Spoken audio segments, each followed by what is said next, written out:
I'm going to start the podcast off with a rant. Please do. 1, 2, 3, and we're live.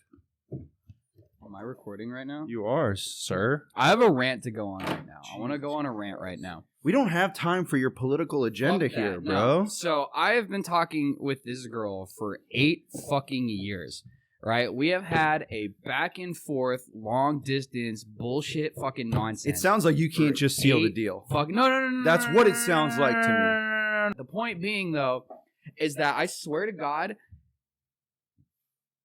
this is like... Big shrimp. No. Honestly, you know what? Like, fuck that. This is...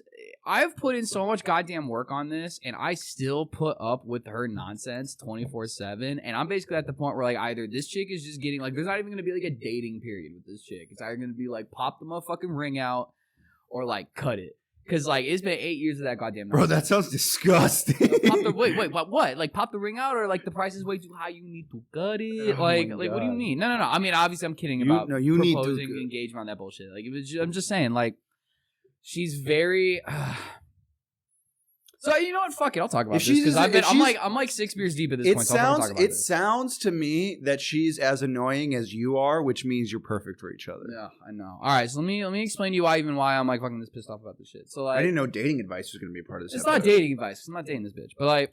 I guess she's not a bitch. She's Dating a nice lady, but like if I don't, it's like Cat Williams says, if I don't know you, you a bit. Like, all right, but here's it's not derogatory. So here's the thing, right? Like, you know me, you know Campton. Like, Campton's very like scheming. Yeah, I stay in my own lane. I do my own thing, and everyone knows that. Like, I'm very like you don't. There is no like anchor on me, you know. Like, like there's no one. Like, the only person that will like put me in my place and get me to like buck whatever I'm fucking doing is like Mima or something when she calls and she gets all like pissy at me. Like Pinocchio, you know? strings can't hold you down. Yeah, straight up. gotcha. But like, you know, no pause, no cap on this. Like, Strings. so this is like 6-7 years ago.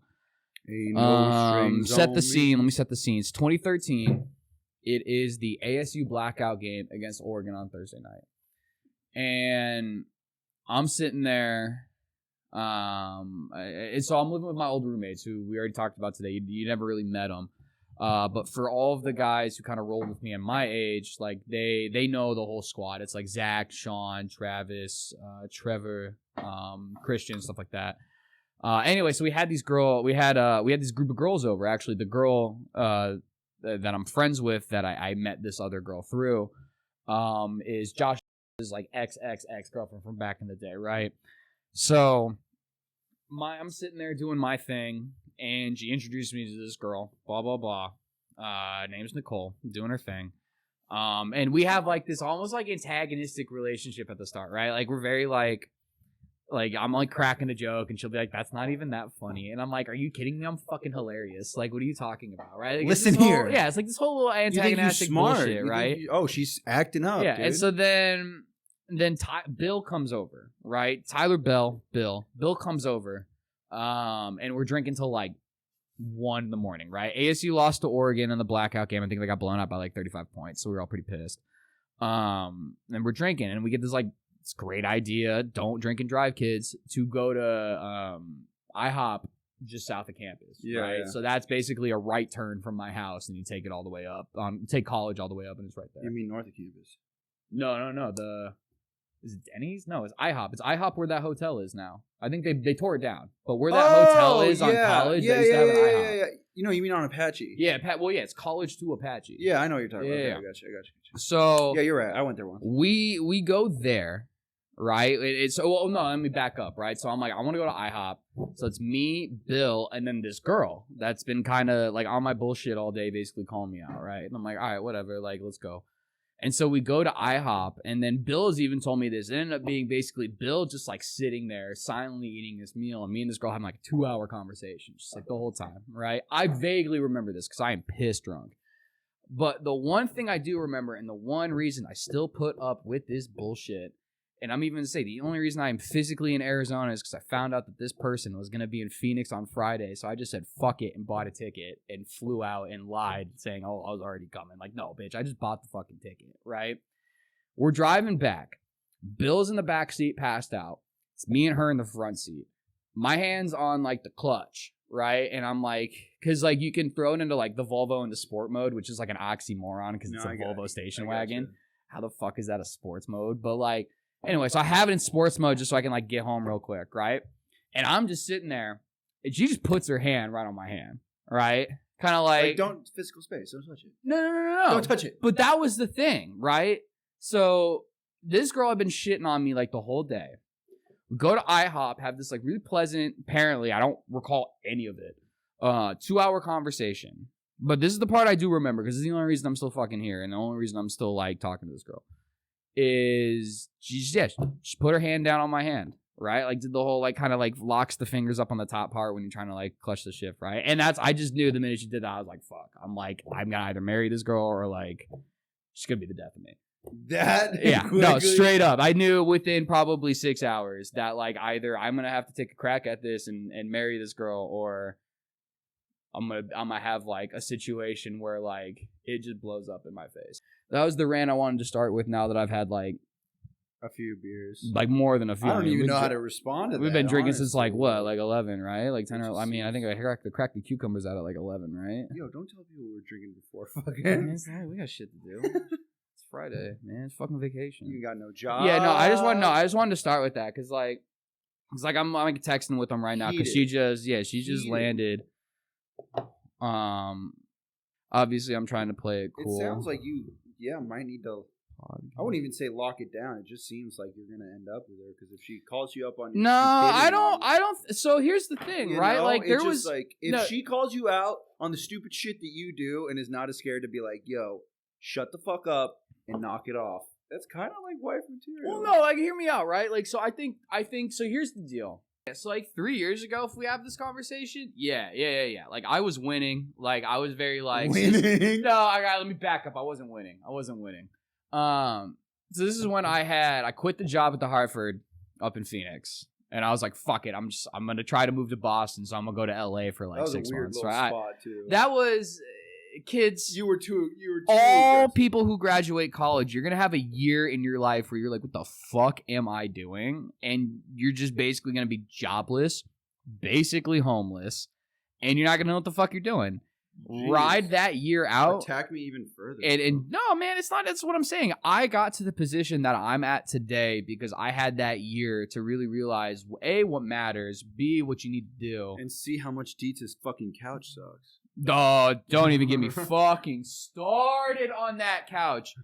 Oh my god! If that was half of the problem, I was sleeping on that couch. If you're a human being and you haven't at least slept on a couch for a year in your life, you're pretty much like not. I mean, right. I'm not even fronting. I did 2 years, right? So I did. All right, don't stunt. It's not a fucking competition. Well, it's not. I'm saying I'm not fronting. Like, so year 1 is the year I graduated, right?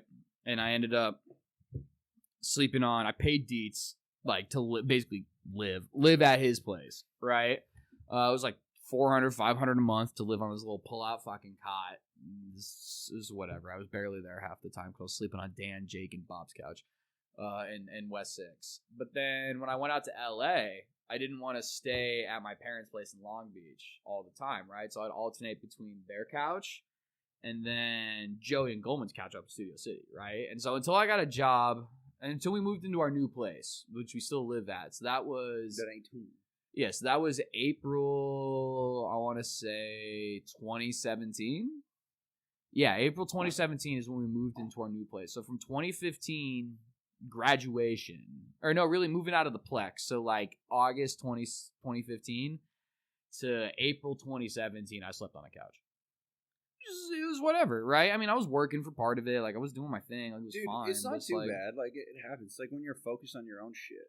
Yeah, hold on. Should I crack this in front of the mic so everyone all gets right. So, if you're good and we're taking... You got it all out of you? I got my rant out of me. You got the rant out? I got my rant out Fair enough. All right. You done with your beer? Well, I'm done with one of them. I got 2. I got 2, too. Yeah. But... We always like to drink something a little special, a little too. So we'll transition a little bit. Okay.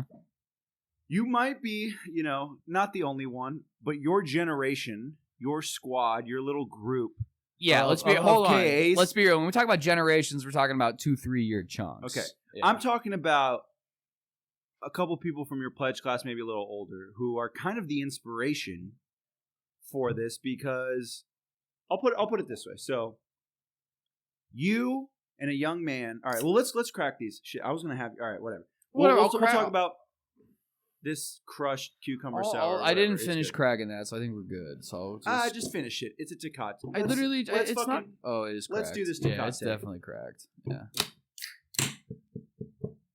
Hey, Bien. a buen sabor. Muy bien. Amen. Anyway, you and Rick, Yeah. aka Chris, aka Chris Goose, aka Chris Piss, AKA Young Chapo. aka Gustavo. AKA Ricky Tikitabo. As you can tell, has a shit ton of nicknames, and you have a shit ton of nicknames. I do. And I got a nickname, and Ryan got a nickname, and you guys were just the nickname kings. And for some reason, I decided to hang out with you guys a lot, which was a horrible mistake, but it ended up happening. And so nicknames just became part of our culture, and it became you have a nickname for just your normal self, and then you have a nickname when you drink, and then you have a nickname when you party, and you have a nickname whatever. And it just became like we had different alter egos. That plus we're going to talk about, Dale. We're going to talk about, Jesus Christ. Bill. We're going to talk about, Mr. Orr and what he became. He didn't even really have one. Love to talk about Gator. Gator. It just, everyone just kind of had their own alter ego. It was just kind of the squad that we were brought up on. And so you were kind of the inspiration for it because you were one of the first people to have it. So we try to discover what your alter ego, but we already fucking know your alter ego. Yeah. Motherfucking Scheme. Sam Campson, a.k.a. Young Scheme, a.k.a. Scheme. The Dream Beam. So, yeah. Never heard that last part. I refuse. I'm going to cut out that last part. You're not that special. But you just get one nickname and it's called fucking Scheming. I mean, I'm being completely honest with you. There's two. There's Scheming, which is a bit more prevalent. Scheming might be your sober alter ego because you always scheming. It's not Yeah, I just don't when really you're have. drunk. I'm not someone with a drunk alter ego, right? Scheming is less a nickname, more a lifestyle that I adhere to. But yeah, no, it's I would say my normal alter ego, if you even would call it that, is Scheming. But then if you talk to the old heads, Old balls. yeah, Berg, regular bars, Rick and that group, Beamin was probably the first one. Beamin? But Beamin is pretty reserved for certain events. Yeah. We'll be listening to some song and some hype shit will come on. I'll just stand up. I'll be like, "Oh, that's fucking lit." That's Right? Beamin. Okay. Yeah, that's Willy Beamin, right? That's get when that. Willy Beamin mobs out because then he's just Willy Beamin? Beam. Yeah, they asked me for that Willy Beam. It's See, that's a Mac you're- Miller song, but Beamin is correct. The Dream Beam. you're a man of many is faces. technically the name. You're a man Yeah. of many faces. Exactly. Because I've seen you do both. But I don't know. I feel generally, people know you as scheming. You were on my phone as scheming for a long time until Siri couldn't get it fucking right. Yeah, Just and call scheming and it'd be like, Skimming. who do I Yeah. fucking call? No, I mean let's talk about the origin of the nickname though, right? At the end of the day, I had to Always do, on the move. Yeah, I was social chair for the fraternity for which apparently you had a huge problem with me saying that Tyler and Luke were fucking. Oh, I the do, and best I'm gonna social- get into that. I wasn't even there, bro. I'm gonna get into that. How am I supposed to? Whatever. So, no, and so what I think.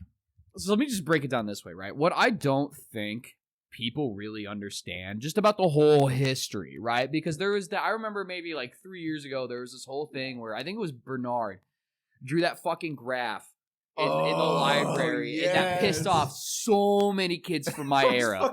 That pissed off so many kids. Seriously, I got text messages you see what this fucking Nard kid did? And I'm like, what do you mean? What did he fucking do now?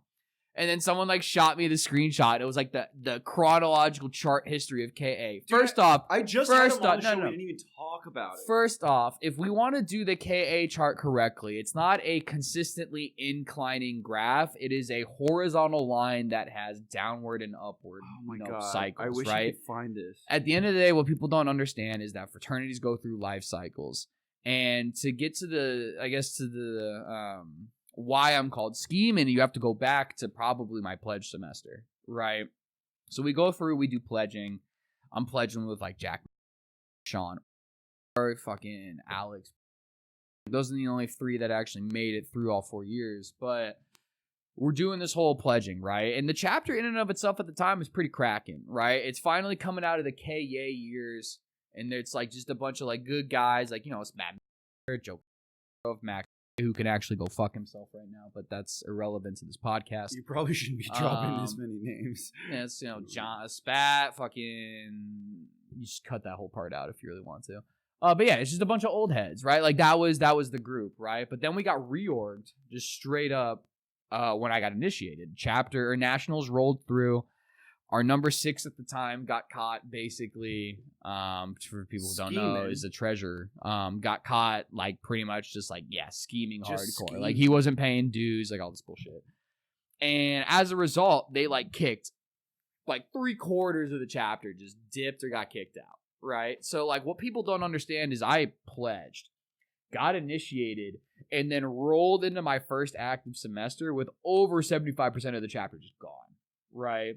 And so we had to build up a lot, right? We had to do a lot of things. We had all this, you know, this ritual, this history, this tradition that none of us barely fucking knew, right? I think the oldest guy was Doms and Fratis, right? Yeah. And even both of them were like, yeah, I kind of know it, but like, you know, not like, really. Yeah, well, no disrespect. You know, Fratis is like OG, all props to him, just had a kid. He's the best. Like he knew it, right? But the rest of us did not know it. And so we had to basically create, and I mean, we had, you know, kind of like these things from nationals. They're like, you need X amount of initiates by the end of the semester. You need X amount by the end of the year, right? So we had all this just shit kind of stacked against us. And I think it's to this day why me and that group is still so tight. Because like we just had to put up with so much shit to get it from point A to point B where you guys could like take the baton and then run with it. Well, we were definitely the second leg. Yeah, you sure. were. And like what we were talking about last night is like you guys got up and running. We got us to a sprint. Yeah. And then from there, they got to stride. You know what I'm saying? Exactly. Like, and I think that's the big, you know, I mean, let's be real here. We hang out with a bunch of kids who got way too large of egos for the shit they do. Straight up, the majority of our friends should not have the egos they have. But we're not good looking enough to it's an irrelevant. I mean, it's irrelevant, but that's the truth, right? No one from my group is willing to acknowledge that, yeah, let's be real here. Our chapter kind of sucked when we were running it, right? Like, I'm probably one of the only people that will, like, openly admit that. Don't get me wrong. I would not trade a minute of my time for any other future time. Like, straight up, I loved my 4 years in the system, and it was lit. And that's the thing is, like, they're different experiences. They are. Part of the reason is, like, because I live in here, and, like, Staley being, like, the artist that she is, was, like, going in and, like, I saw the new Greek villas or wherever they're fucking living now because she went to go paint, and like I hung out there helping her out for a couple of hours and like just hung out with like the new chapter for a little bit.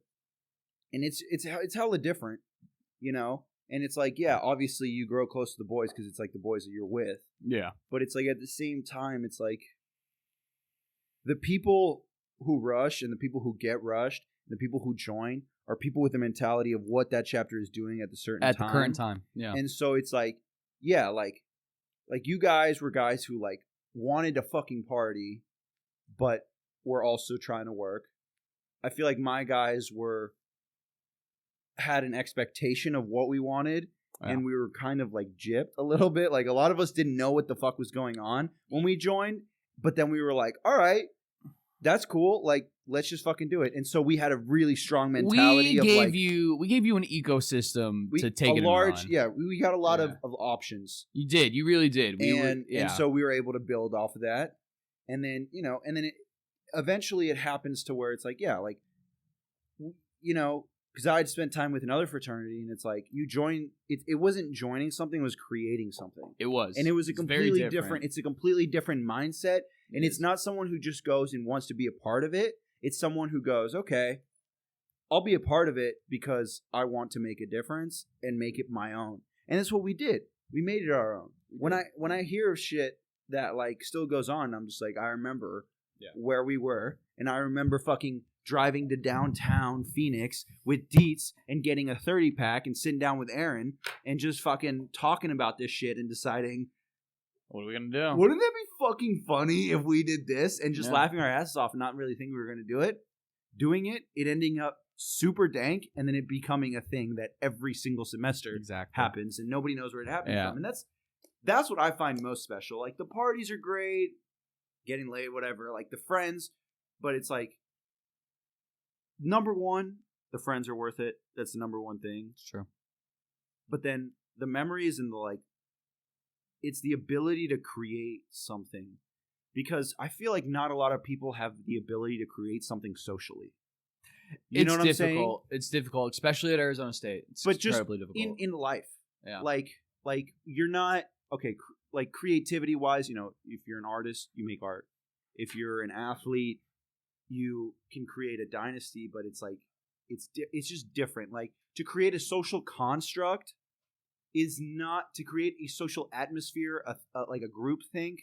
I guess group think's a negative connotation because it's like, you know, it has a lot of it's a downhill thing, but you know, a culture to be able to be like, all right, this is what we want to be. How do we create that? Creating a roadmap and being able to follow it to create a culture is really rare. You can't do that. You can do that, for example, with a company, but then a company's main goal is not culture. Company's main goal is profit for the most part. Yeah. So it's like, it comes second hand. But with a fraternity, the main thing is that, and I'll tell you what, man, like, the person I was when I joined to when I left is completely different, strictly because when I joined, I was not that social. Yeah. I was all right, but the only reason I joined is because Casey was one of my closest friends, and he was like, you need to just fucking do this. Like, trust me. And I trusted the kid, and he was one of my best friends, and he was a smart kid, and so I was like, all right, like, I'll do it. Like, why not? And I met Kyle, and I met you, and actually, I didn't meet you for a while, but I met Kyle. You know who was the first person I talked to? You know who the first two people I talked to at Rush? Oh.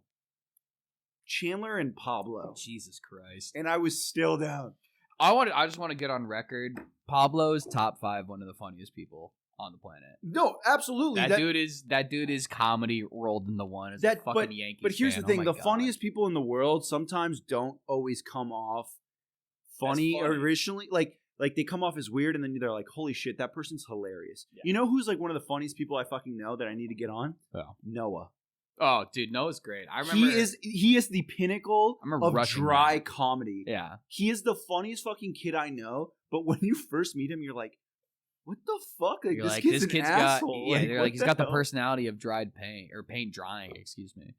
No, Noah's phenomenal. But yeah, I will sit down and say straight up that Pablo top 5 favorite KA. Only because it's young Pap. But no, I to get to a point though that you brought up, right? Like you'd come out of it, you were not social when you joined, and then you came out of it with social. It was almost like the exact opposite for me. Like I came in very social, which is why I got that social chair position. And I put like a lot of effort into trying to get us from point A to point B. I can't take all of the credit for it, and I never would, but there's a lot of different people who had a hand in getting us from point A to point B. But I wasted like a lot of my social energy on that. And like when I exited college and moved out to LA, and I get the same shit from my roommates now. I mean, Joey straight up bitches at me like every week about this. Like people say, you know, how people are like, "Oh, I miss the old Kanye." Like the amount of times I hear, "Oh, I miss the old Campton." Like it's true. It takes it took a lot. Stagnant. It takes a lot out of you, and I think it does. And that's something I talked about with Paul. Yeah. It's like, because it is what it is, because it's a certain lifestyle, because it's a very college thing. They say college is one of the best times in your life because you have that freedom and because you have that support of just like a bunch of kids. It's just, college is great, not necessarily because of the school, but because it's a bunch of young minds that are free and have the chance to like do things together that normally like you're not burdened by money necessarily. Mm. You're not burdened by responsibility. You're not burdened by anything really intense. So you have not only the mental creativity, but the freedom and the time to do it. Yeah. And like you handle your schoolwork, and then you have all this time to do it. Just do whatever. And it's like people can get really creative and people can do a lot of special things that although aren't world changing, but to that person can last a lifetime. And so, but it's a lot. It's a lot. Like the year that I lived at the Plex and I was sleeping on a dirty ass couch with a bunch of people, and my roommate would come, and half the time I was sleeping on your couch too. And like the other side of it, yeah. It was not the best thing to be sleeping and getting ready to take my physics test, and my roommate comes up because he has to go to work at 7 a.m. and at 6 a.m. comes up and sits next to me on the couch because we had an L-shaped couch, and rips a fatty Schlade, which for those who don't know is tobacco and weed mixed out of a bong, and just blows it. And so I'm like half asleep dreaming, and I just smell that shit. Waking up to them bong bubbles. And it's just like, I need to go take my exam. Like, it's not the best thing in the world, but it's just like the amount of brotherhood and friendship and creativity that we were able to have. It's incredible. But yeah, by the end, when there were homeless people fucking trying to jump the train tracks and come into my house, into my little living room, like, I was like, I'm getting a gun and I'm fucking finding a place to move out soon. Like, and that's a true story. It is. I mean, another fun one too is I think we did Vegas my junior year for formal, spring formal. And we go, we have a great time, we come back, which, by the way, I couldn't drink at that too, and my birthday was the next week. It was the most obnoxious thing on the planet. I mean, I drank, but I couldn't do anything. And we come back, and these 3 homeless gentlemen had just straight up moved into the courtyard of the Plex, and so Max ends up. They were gentlemen of the street, and so Max just ends up taking this like massive fucking like broom. He's trying to like chew them off, and it's just this whole fucking scene, and it's living where we lived in the homeless Plex. At the Plex is part of what made it special. That's part of that's part of the tour duty that you get. I always say it's like yo, like I say to Sam all the time. It's like, I love you, bro, but you didn't spend time at the Plex. Like, if you like it's that made you into the person who you are today. Nobody came out of living in that situation the same as when they came in. If you dodged your tour of duty that was required. Did you hear what happened to Cole? I just had him on. We didn't even talk about this. Bull Bick? Like, which Cole? Oh, no, not Bull Bick. Bick. I miss Bull Bick. Love Bull Bick. But it's another top 5K. Cole Palace. Yeah. He got robbed at knife point in his Plex? own room. Jesus. He was sitting in his room, and he was man, I wish he would have told the story. He was sitting in his room, and he had the door open, at the Plex. We got a courtyard. It's a little private spot. We got a gate. Is he in the 6 or the 8, though? He was in the 8. Did he get robbed in the 8? He got robbed in the 8. And he was just hanging out. I think they were like playing PlayStation or just like watching TV a little late at night. And this dude just mobbed in through the back and fucking walked in. It was either at knife or gunpoint, and he just fucking robbed him. Yeah, see. And he just robbed him in his own fucking house. I remember. Surrounded by like 30 Plex brothers. Like, you just aren't doing shit. Well, everyone was asleep because it was like 2 a.m. Yeah, I remember I got in a fat argument with my sister on Christmas, and I ended up just. A Campton tradition. Yeah, Campton tradition. And I'm just ended up buying a ticket home. I think they were living in Texas at the time. I lived in Dallas. And I bought a plane ticket home, flew back to Phoenix, right? I think I flew to Dallas like 2 days earlier, right? Yeah. So, but yeah, I ended up doing like Christmas in the Plex and like subsequent days after. Thanksgiving in the Plex. Being the only person in the Plex in like the middle of winter is the scariest thing on the plane, because you hear people walking around and you're like, obviously these are not people I know. Yeah. So I'm like sitting there in my room. Everything is locked. I have this little ass space heater, and I'm eating like a microwaved like meal, basically, like one of those like, it's like a meat, a veggie, and something that you buy like a hungry man. It's not. Yeah. It wasn't a hungry man. It was even like a childish one, but it was like a kid's cuisine, if you will, something like that. Yeah, and I'm just eating that Christmas Day, listening to these like dudes trying to like get into apartments, and I'm just like, are you fucking kidding me? That's why you got to get a gun. Oh man, fuck that. We should give kids guns to live in that. Well, actually, we don't have it anymore, but I'd rather get shot than have a gun. Anyway, but dude. It's special. Speaking of getting into arguments with your family and dipping, I will always remember that who was it? Somebody was telling me the other day that they loved. I think it was Haley or something. They were like, I love it when they always referred to it as Campton in his little box of Xbox. Because that time when you just called me, I think I was living in Noobs at the time, and we're just chilling, and I just get a call. It's like 9 p.m. on like a Wednesday, and you're just like, what are you doing? I was like, I'm just chilling. You're like, okay, because I'm 3 hours out of LA, and I'm on my way to Phoenix. I just got in a mad fight with my mom over walking the dog. Can I stay at your place? You next thing I know, you roll up in the Volvo with nothing but a couple of clothes and a fucking a clear plastic bin with your Xbox and a controller. Oh yeah, and that's it, dude. No, so the backstory behind that too, because people hear it outright as like an argument about walking the dog, and they're like, this kid was being a lazy bum and didn't want to walk the dog. AKA Lulu Bell. Yeah, Miss Lulu, that's my girl. I always will walk that dog. That wasn't the problem. The problem was that we have a second dog. His name's Lionel, little man. Still and it's very at the time they're now fine together, but we had him for probably a couple months at that point, right? And it was very difficult walking them both at the same time because Lionel's like the definition of the word go, right? Like you put the leash on him, they're get him two outside, small guys, like, so, he's zooming, right? But then Lulu Bell is very like she's like, a queen. She's like, I'm gonna take my sweet ass time and beat you on my time. Yeah, like you go like when you walk Lulu Bell, you're walking for 45 minutes, but you aren't even covering that much distance. Like girl just does what she does. And so the argument was that my mom was getting annoyed that I wasn't taking them both out at the same time. And I'm like, listen, when you got one who's trying to Zoom and one who's trying to post, like it doesn't create a good situation. And we got into an argument about that, and then that turned into an argument. I'm like, why don't you have a fucking job? And I'm like, God damn it, woman! I saved up like $10,000 so that I wouldn't have to fucking work and I could just chill for a little bit. And this was post you having a job for a little bit. Yeah, it's maybe 2-3 months since moving out. And then, yeah. So this is probably. So it's not like you came out of college and didn't have one. So. Yeah, because this is before I went to Boston. So this is probably like this was like maybe October, right? I think it was Halloween weekend. I think I came out for Halloween. No, that was summer when you came out for that. Oh, what was I doing? Did I leave? Oh, I left in July. So that makes sense.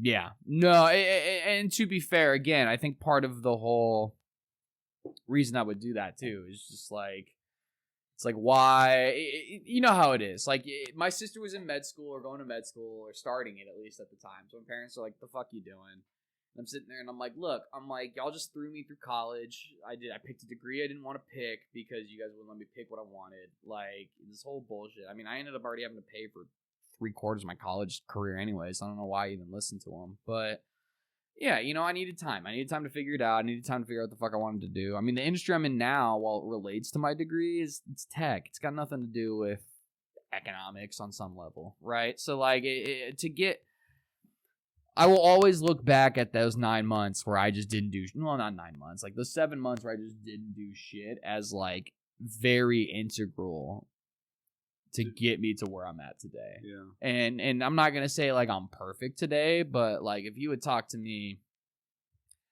2 years ago and we're talking about life and career and all that shit, and you talk to me now, you would have gotten 2 very different answers. And so, yeah. So, I mean, it's fun, right? Because I would just randomly be like, yo, I'm mobbing to Phoenix. I'll see you guys in like 4 hours, right? Like it was super cool and it needed to happen. And I definitely those Phoenix trips when I was back in LA were probably the main reason I had like that sanity check. All right, we got so time wise we have enough time to do about 2 things. We're running a little long, but season finale for finale. I have 2 things I want to talk about. One, we got to get the albums out of the way. Yeah, but there's another thing I want to talk about, and you can save it, and I can let the other person talk about it. Or you can give me your take, and I'll give him a take. I think you know where I'm going.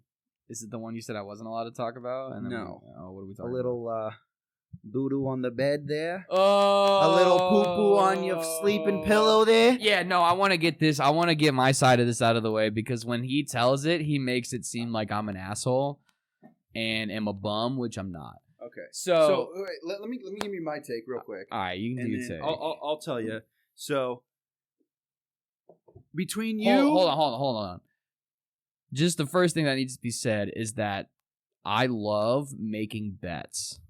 That's like that has to just be very said. East Coast I love thing of you. making bets. Okay, so now do your thing. So Sam and our buddy David made a bet, which you will elaborate on. Sam lost the bet. The bet was that Sam said that he would get a better GPA than David that semester. Sam didn't. The bet was that whoever got the worst GPA, the other person who won got to shit on the other person's bed.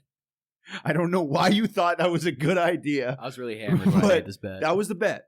Yeah. David said, all right, whatever, he lost. Like, I'm not going to do it. But according to him, you were such an ass about it that you were just like, fuck you, pussy. You won't do it. You won't fucking do it. My door's wide open. Here's my key. Fucking do it. And he wouldn't do it. Yeah, and that's he accurate. wouldn't do it. That's accurate. And you didn't. And so the season's coming to an end, and we have our last chapter. And David comes up to me, and he's like, dude, I don't know why he told me. I think we were just hanging out a lot at the time. God. And he's like, dude, I'm going to fucking do it. And I wasn't going to do it, but he kept fucking bothering me about it and calling me a pussy to do it. So fine, I'm going to fucking poop on this kid's bed. And so he's the president, mind you, of our fraternity. It's true. He gets one of our buddies with the camera, and he says that he's going to come late to chapter because he just had some stuff to do. He says, don't tell anybody, don't make a scene, I'll be there. And we do an end of the year video where we do all these special, like, just videos and Snapchats from the year. So I knew what he was doing. Oh my God. He snuck into your room and fucking took a nice dookie on your bed. Yep. And so we're sitting in a room. And the thing is, I had 2 classes in this room after that happened. I couldn't even take the professor seriously because every time I would look at the door, all I could see is you. So we're watching the video and it's fun. It's boys drinking, kids puking, whatever. Good time. And at the end it says, a message from your president. Oh, and David just goes, God. So a while ago, me and Sam made a bet, and I just see you go, no. And you just stand up and you go to the back of the room, and we see him, he walks into your room, he goes straight there, he pops a squat, and then the best, it took him a second. It took him a little bit to get things moving, to get it rolling. He was a little gun shy. And you were just like, no. And then you just kept backing up. You were just backing up like there were zombies coming at you. And you were just in the crevice of the door and a wall. And you were just like, no. And then you just see it. You just see it come out. And it just plops itself on your bed. And you were like, no. Oh, man. To this day. And the best part is, oh my God, it happened. And you knew that you had to go back and deal with it. And it was going to be sitting there. Yeah. So a couple of things, right? So the first thing I want to point out is that this really is a wild story when you think about it. But when you just stack this up against all of the shit from that year, right? To me, it's just another thing. It was your last year, right? Yeah, it was my super senior year. It was my last year. Super senior year because I got 2 degrees. No one hate. So it was just, yeah. So, I mean, when you kind of like mash it up against everything that happened that whole year, it's just another thing, right? But this, like, I tell this story and I tell it very casually, right? Because it's just another part of my senior year, basically. And people literally stop and they're like, what the actual fuck? So to give some just context, it was, as he said, it was a bet for GPA. For the record, he didn't beat me by that much. He probably beat me by like, I think he had like I don't want to say he had like a 4. I don't want to give him that. I want to say he had like above a 3.5, right? It was definitely above a 3.5, probably a little bit higher knowing him. But I came in at like, I think a 3.4, right? So it wasn't like he like blew me out the fucking water. About a little bit. Yeah, like I put in the work, but because that was after I had dropped out and got like my shit together and then came back, right? So like I put in the work. I got a decent GPA that year. But yeah, so we make the bet. I very clearly remember what we were doing. We were drinking. They're having a mazel. Well, yeah, mazel. Hold on. Get a little sip in. Yeah, so like we're having one of those random. It was probably one of the only parties that happened on a Tuesday that ended up being real cracking. We climbed up on the roof and we're just sitting there sapping some beers, calling it, and I think that's when we made the bet, right? I was just like, "You're a bitch. Let's fucking do this." Yeah, so I lose, right? And so to be fair, I knew, so he was the only kid there during the Christmas break as well, right? Because he just didn't want to, like, I think he didn't want to stay at his dad's place. So we were playing like a shit ton of like Xbox. We were watching Vikings, playing some Civ on the computer, and he like told me his GPA, and I was like, "Oh fuck you, Pete." He's like, "Oh, I got a shit on your bed," and I'm like, "Ah, you fucking won't, pussy." Like it's this whole thing. I'm basically like, "You're not gonna fucking do it," and so yeah, so it is true. Like I egged him on for months about this, because like, you know, like at the end of the day, like I made the bet. Like if you can't make a bet that you can't follow through on, like don't fucking do it. So I'm sitting there basically the whole semester. I'm like you fuck, like you're not gonna fucking do it. Like I'm like, you're a pussy. Like that's like really what it was. And so yeah, so then we go into the final video, and I mean, yeah, he fucking got me. Like he did it well. Because he took full advantage of the situation. I will give. I always speak highly of David. That's the thing. Yeah, it's not like you guys aren't friends. No, not at all. This is not impacted the relationship whatsoever. Like I will, you know, David is a phenomenal leader. He's phenomenal in the classroom. Okay, chill out. I'm saying like he's a very like, you ask him to do something, you know, he's a trustworthy, right? And but this was the one time where I was like, you're being a bitch. Like I'm like, do it, you pussy. Basically, like it was me calling him out on all types of manhood on this. And so yeah, going to the video. It's a great video. I remember it fairly well. And then yeah, the special message from your president. I'm like, that looks like my room. Walk me through what you were thinking. Well, okay, I mean, the only thing I was thinking, like did you even think of that anything was going to happen? Like, did you even have? No. Did anybody like say like, hey, this might like? You just walk by in? That point in time. Sorry, need some beer. By that point in time, I'd assumed he wasn't doing it. So you're just giving up. Well, it's not even that I'd given up. I was just kind of like, all right, like. You know, it's not gonna happen. Whatever. It was fun. It was fun to fuck around with for a while, but like end of the year, blah blah blah. And yeah, I just remember seeing that. And to be fair, he didn't walk into my room. Sam boosted him through the window through my shower, of course, to get in through the shower window. And yeah, I think the one there's a lot of things going through my head. I mean, I'm literally watching a dude defecate onto my bed, right? So there's a lot of emotion. There's a lot of like, a lot of like, you know, like I'm like, oh my god, like salmonella is about to affect me, right? Like it's all these thoughts going through my head. But the one thing I clearly remember thinking is, all right, this kid's not a bitch.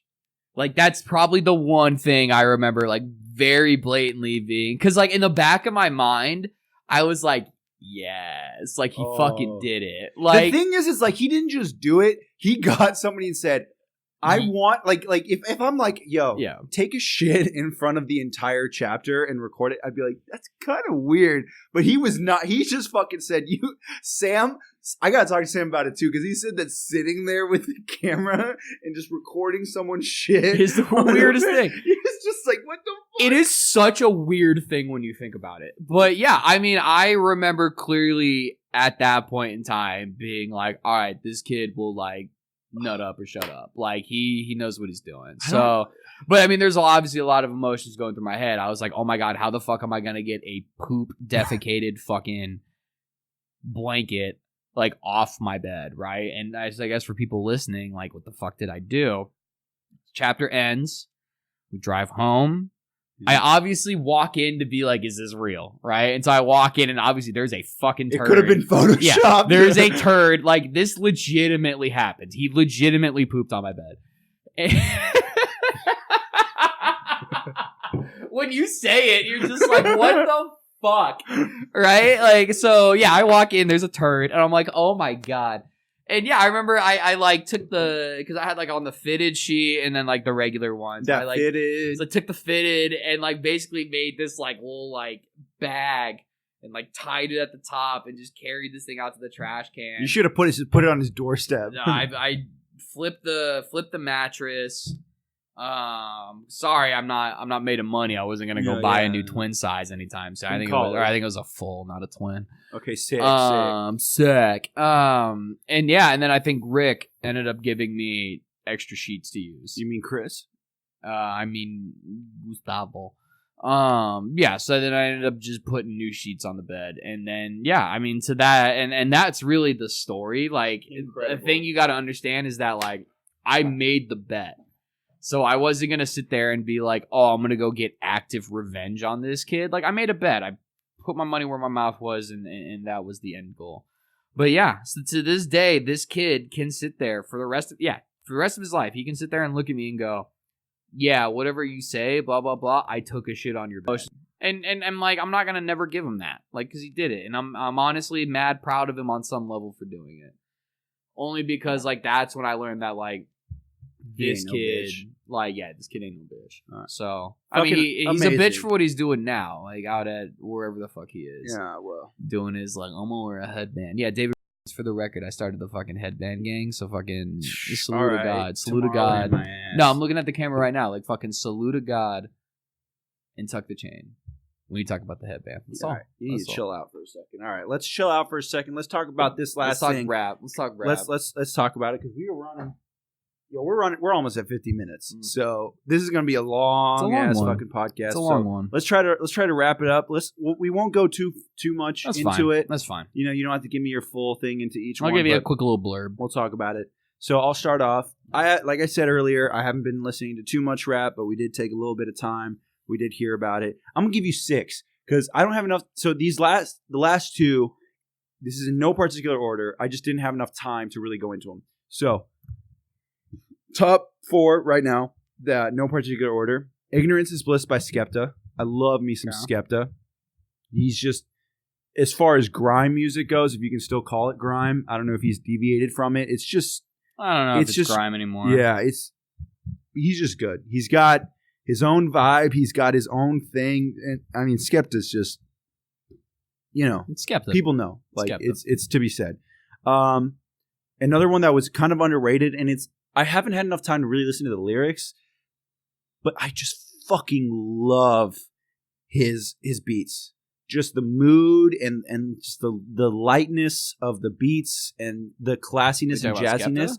No, I'm talking about Ventura by Anderson .Paak.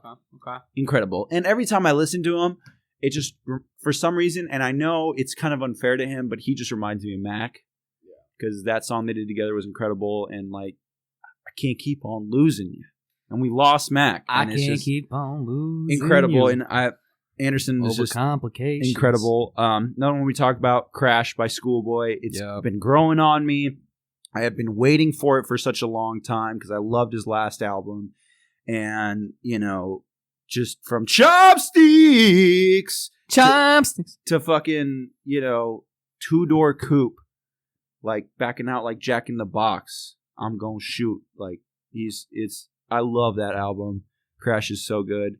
Something that you just put me on to yesterday, which I knew was coming out because I had their singles, was Escape from New York by Beast Coast. And I love it. There is nothing like there was literally no way that could have been bad. Like Underachievers, Flatbush, Pro Era. Like Joey Badass, one of my top 5 of all time right now. I love the kid. I love his music. I love just his vibe. I love his beats. And Flatbush, incredible. Underachievers, incredible. They're just a good vibe, and they just mesh so well together. And that album is fucking fantastic, and I really dug it.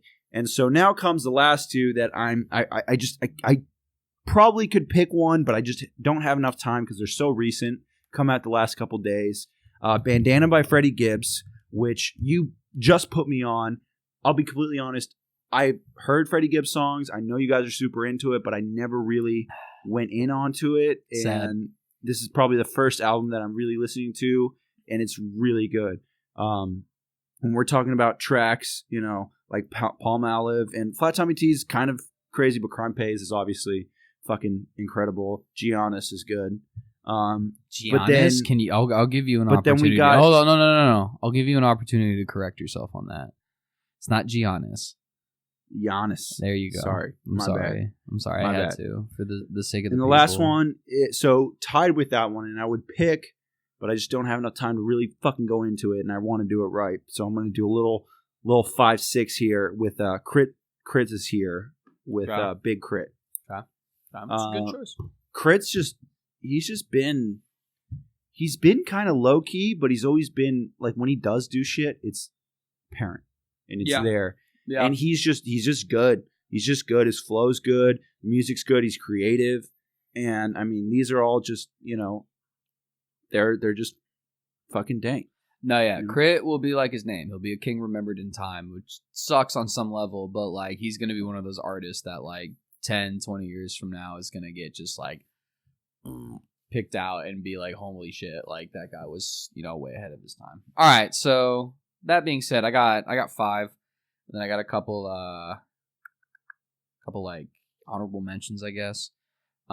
In no particular order. I'd say the first one, obviously the Beast Coast album. This is a culmination of some of my favorite current rap groups right now, just putting out a tape together. Desperado is a theme song. It's a lifestyle. I love the album front to back. It's incredibly good. It's a little poppy on some level, but it's also a little like grimy East Coast, that New York scene rap. So like you can't hate on it. Denzel Curry's Zoo is probably number 2.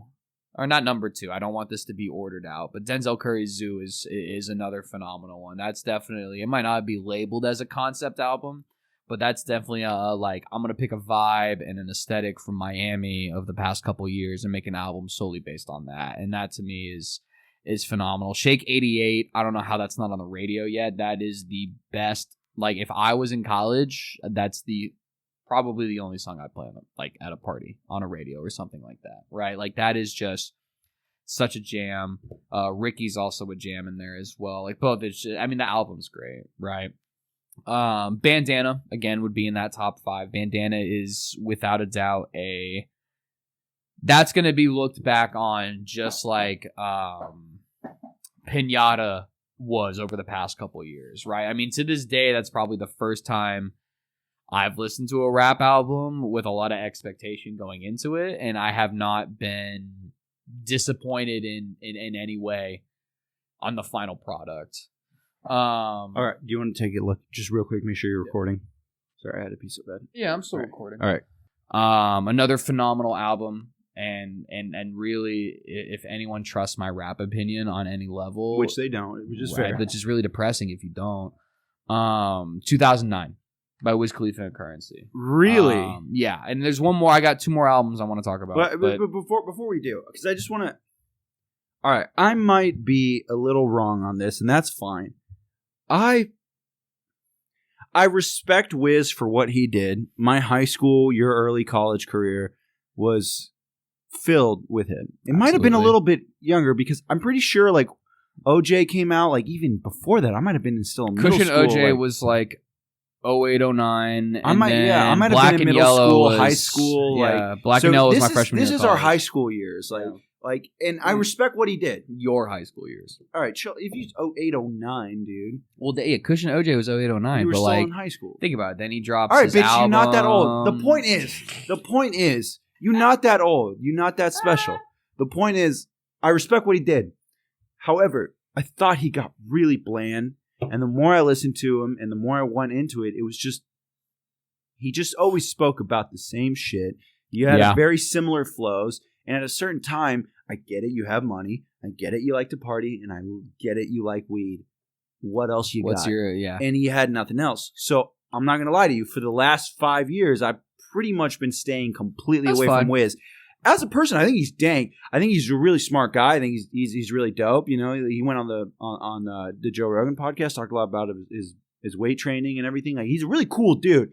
But as an artist lately, I have just not been feeling him whatsoever. And I can't argue that, right? Like, to be fair, I want to know why you. Well, think so I got it right. So I'm a big Currency stan, right? If you want a rapper, was it a dual tape or was it like with? Like, it's a dual tape. Currency is probably the most consistent rapper in hip hop, right? Dude will give you 4 to 5 albums a year, same vibe, same context, same content. Like, it's, you know, if you like it, you like it, right? Like, Currency, you did another tape that's honorable mention. You did a tape called Gran Turismo with Static Selecta this year. Phenomenal. It's just like, if you like that type of rap, you will always like what Currency puts out because he always feeds you what you want. But anyway, to get to 2009. So 2009 is a sequel to, and I'm going to double check the name here. It's, How Fly. So How Fly was a tape that came out, I want to say, going into college for me. So probably summer 2010. It was a collab tape, right? It was like Currency always brings out the best in Wiz, and Wiz always brings out the best in Currency, right? So when they do a collab tape, it's usually just great front to back. So 2009 is the direct sequel to How Fly. And the reason why, and honestly, it might be my album of the year on some level, because it's almost as if they just had all these leftover beats from 2009 that they didn't want to waste. And they just had them sitting around a decade later. Because you listen to that whole tape, it doesn't sound like a tape from 2018. It doesn't sound like a tape from 2019. It sounds like a tape from 2009.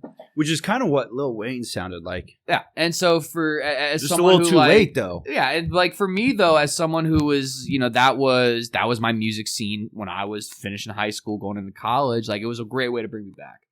And it's still one of the only tapes, at least in 2019, that like I'll go home and I'll just throw it on at start and just mock my way through to the end, and then I'll just go to like a playlist or something. Like it's a really good tape. A few other ones I want to mention. Boss Milky Way. Phenomenal. Boss is a great rapper. He's probably the best to come out of Dreamville, outside of obviously J. Cole and Jid. And to be fair, I'm not 100% sold on Jid just yet. I like a lot of what he does. I think the DiCaprio tapes are great, but like to me, Boss is like, on some level, I don't pick albums or rappers based on like, are they popular? Do they produce the best bangers? It honestly is like, is it a vibe, right? And that's why I love like Playboi Carti and Gunna so much, like because it's a vibe. And Boss really, he's someone who is he's a talented rapper, but he also creates a great vibe and a great aesthetic with every tape he does. And so Milky Way is a much more, it's light. It's very like you put that on when you're grilling outside in the summer, right? It's when you're grilling, like like you're just cooking some brats, shoes, right? just in your Nike, Boss. in the Monarchs. The kids are coming out. Yeah, right. You got the bounce house going, and it's just Boss. I mean, on everyone the knows speakers. the jams, right? Everyone knows Tribe, which is the one he did with J. Cole, then the song he did with A$AP Ferg, but like that whole tape front to back. Speaking of, we need more A$AP. Yeah. Bought that shit. I literally bought that shit on vinyl the day that it dropped. Because I was like, I know that this is going to be an album constantly in rotation for the rest of my life. Because everything Boss does generally is. So that's one. And then I have to look up the name of this tape. You got your last one. Yeah, this is, I'm on like 7 right now. But this is the last one. Oh, it's just honorable mentions? Yeah, this is honorable mentions. Last one. So go through your top. Real quick. Well, so top 5 in no particular order would be Escape from New York, Gotcha. 2009. Gotcha. Shit, I'm gonna Bandanna. Zoo, and who did I miss? I think you only said 4, and then you went on. Oh, then yeah. So Milky Way would probably be 5. Okay, right? The Boss album. Yeah. So then honorable mention would be Fever by Megan Thee Stallion. Never. Oh my god, dude! Big Ol' Freak is probably song of the year. Like just straight up. Have you been posting this shit? I don't know. No, man. I am so excited that we're having a renaissance in female rap right now. Like I loved Missy Elliott back in the day. I think Lil' Kim's Hardcore tape is like a top 10 from the 90s. Like we need more female rappers in the game. For as much of a bitch as Nicki is, she had her moments. Nicki did, and don't get me wrong, I don't hate Nicki Minaj at all. I'm not gonna I'm not what I don't know what they call it's called like Little Monsters or some bullshit, right? Like whatever that's Lady Gaga. Whatever the fuck she calls like her fan base. Like I'm not a part of that on any level, but like I respect female artists in the game so hard because if you can get yourself to a level of like a male artist and honestly outsell them, that's a fucking accomplishment. Cardi's fucking Cardi badass. B is literally, I love Cardi B. And it's like to be said, it's like it has nothing to do with her being a female. The music's just good. The music's just straight good. Like the music's just good. Like I listened to Cardi's album and I was like, yo, I would bang this on the reg, dude. On the reg. Invasion of Privacy is a jam. And I'll be the first to say too. I know you were surprised we went to go get beer. I fucking like Babyface, dude. Or what's her fucking face? Bad Baby. Oh, Bad Bobby. Yeah, fucking, Bad Bobby. Is yeah. it? I think it's Bad Baby. It's pronounced Bad Barbie. But whatever the fuck, I don't care. If you spell it with a BH, I'm gonna call it Bobby, like I'm in fucking Boston. Bad Bobby. So, it's a Bad Bobby. You put it in the Bobby. You put a shrimp on the Yeah. Bobby. You fucking put Bad Bobby, dude. No, She's yeah. Australian, whatever she is. Exactly. Anyway, I don't think she's no, she's not. She's solid. obviously fucking not. But yeah. But it's like she's kind of sick. I'm not gonna lie. Yeah. She's kind of sick. Like, Exactly. So yeah, so Megan Thee Stallion, Fever, honorable mention, and then fucking Baby's Baby on Baby, or Da Baby's Baby on Baby. I need to hear that. I know you guys have been talking about it a lot. Dude, the Baby's great, man. The Baby, honestly, I have a theory that the Baby's gonna end up being the next 50 Cent. Did the baby shit on your bed? No. Well, Lil Baby did. Lil Like Baby Lil Davey Baby did. Davey. No, like the Baby's very like he is what I imagine if we gave 50 Cent Instagram in like 02.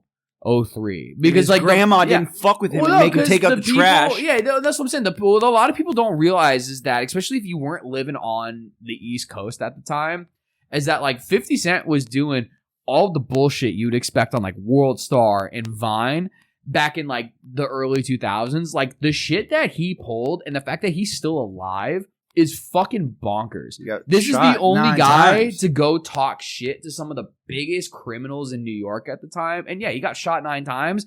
But like he says in that song, like he got, like the guy that shot him, he got hit like I got hit, but he ain't fucking breathing. Like 50 Cent is a animal. And I legitimately think that DaBaby's gonna be the next one. Because he's already had like 2 fights that he put on IG Live with other rappers where he like beat the shit out of them. And he got famous for shooting a guy in a Walmart because I guess he like ran up on him and his kids trying to like apparently rob him. And so he gets run up on, and obviously he's like, I'm gonna fucking shoot this guy. Well, let's just hope he doesn't go to jail. No, I mean he got cleared. That's the whole thing. Like he got cleared for the whole thing. So it's yeah. So DaBaby's Baby on Baby is probably honorable mention. 50 Cent took us to the candy shop. Let's hope DaBaby takes us to the candy shop. That's what I'm saying. And you definitely took us on a little journey here. You did. Good podcast, good season finale. The Muzzle. longest fun we fucking done, but you can't cut greatness short. You cannot edit this. I appreciate you coming out. I know you flew a long way just to do this podcast. It's the only reason you're out here. Well, we heard my drunk rant. Just don't worry about it. I almost wanted to be like, you should cut my drunk rant from the start of this. But that ain't happening. it's not like she's fucking listening. Thanks for coming out here, Sam. Absolutely. Maybe next season, season 2, episode 22. Obviously. Hey, let's be real. I'm a season finale boy. Right. I only do big things. Let's go hit a happy hour and get drunk. All right.